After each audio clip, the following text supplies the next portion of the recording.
One Kenya Alliance was never registered, despite all the constituent parties that time signing the agreement.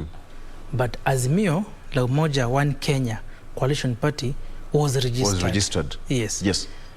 And it is a party on its own. So Azimio is a party on its own. Wiper is a party on its own. ODM is a party on its own. But still Wiper is within Azimio. And Victor, I told you, if you look at Section 10 of the Political Parties Act and the 3rd schedule of the Political Parties Act, which provides on how a coalition party can be formed, does not restrict any constituent party from fielding a candidate in any position, leave alone the presidential candidate.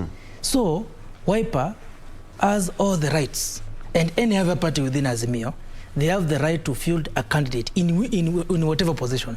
That's why they are fielding candidates in MCA, MP, governor, senator. And now that Wiper as a party has decided to field a presidential candidate, nothing will prevent Wiper from doing that. There is no legal obstacle.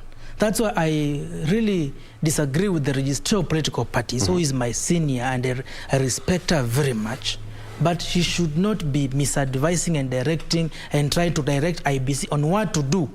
IBC is guided by the Elections Act on the qualifications of candidates. If it's a presidential candidate, for example, the qualifications are there. So Wiper has the right, and today, Victor, they are submitting the signatures to the IBC. They'll be submitted. And when now the candidates will be allowed to submit their papers from 30th, Honorable Kalonzo Musyoka and his running mate, Honorable Andrew Sonkuli, will submit their papers. So, and I will repeat it again, of course there is an issue on whether Wiper, which is within Azimio, Azimio is a candidate, Wiper is a candidate. That's how the law is, Victor. And you see, Victor, the supreme law is a constitution.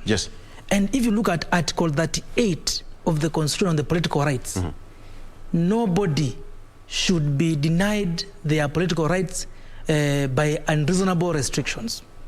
Any restriction should be reasonable. If you look at Article 36 of the Constitution on the freedom of association, anybody can choose to associate themselves with any grouping, any party, anything. So if Wiper as a party chooses to be in Azimio, and also have their own candidate, that is in accordance with Article 36 of the Constitution. The Azimio, and if Wiper decides to choose to exit Azimio, they can do that, despite all these restrictions being given. I see issues of 90 days notice. You can't exit 6 months to the election, or 3 months before, after the election has ended.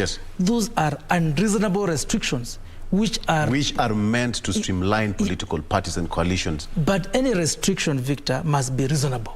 Any restriction which has been imposed by an agreement of 2 or more people should not contravene the Constitution. Article 38 is very clear that the political rights of every Kenyan to vote or to be voted is supreme over any other agreement.